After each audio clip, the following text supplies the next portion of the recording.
नमस्कार दोस्तों, आइए जानते हैं आज राजस्थान की बड़ी खबरें। आज की पहली खबर यह है कि मौसम विभाग ने अगले 60 मिनट के लिए राजस्थान के कई जिलों में बारिश और आंधी का डबल अलर्ट जारी किया है। मौसम विभाग के अनुसार उत्तर पूर्वी राजस्थान के ऊपर एक परिसंचरण तंत्र बना हुआ है। Monsoon trough line Bikaner Churu से होकर गुजर रही है। साथ मध्यम से तेज बारिश के साथ 30 से 40 किलोमीटर प्रति घंटे की रफ्तार से तेज हवाएं चलने की संभावना जताई है। ऐसे में कमजोर संरचनाएं, कच्चे घरों, दीवारों, हल्की और ढीली बंधी वस्तुएं, बिजली की लाइनों और पेड़ों आदि को नुकसान हो सकता है।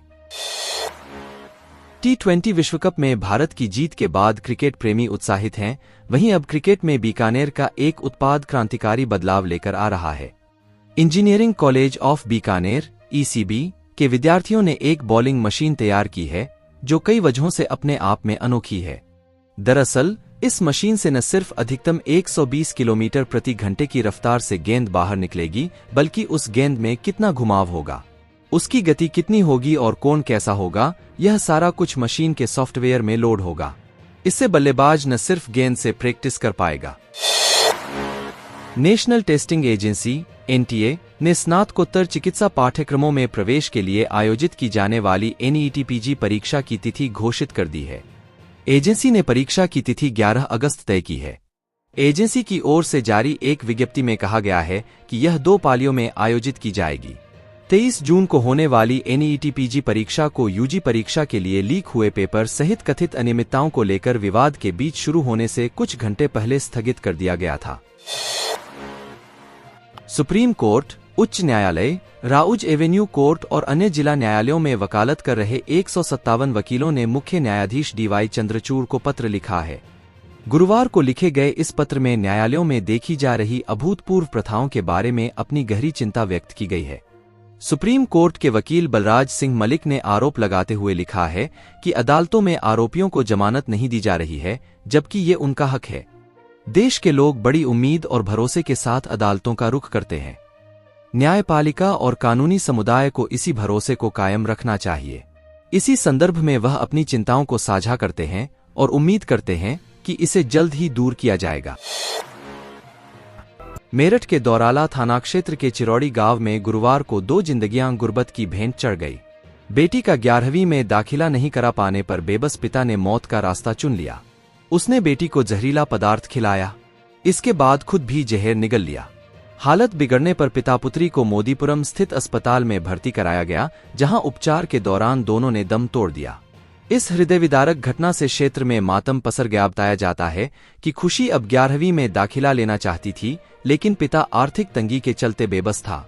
गुरुवार को जोगेंद्र और उसकी पत्नी लता के साथ मजदूरी करने चले गए। मंत्री पद से इस्तीफा देने के बाद किरोड़ीलाल मीणा आज दिल्ली पहुंचे। यहां किरोड़ीलाल मीणा ने बीजेपी अध्यक्ष JP नड्डा से मुलाकात की। सियासी जानकारों की माने तो किरोड़ीलाल मीणा को इस्तीफा वापस लेने के लिए दिल्ली बुलाया गया, लेकिन वो किसी भी सूरत में अपना इस्तीफा वापस लेने को तैयार नहीं है। अब जा रहा है कि JP नड्डा ने किरोड़ीलाल मीणा को 10 दिन बाद फिर दिल्ली बुलाया है।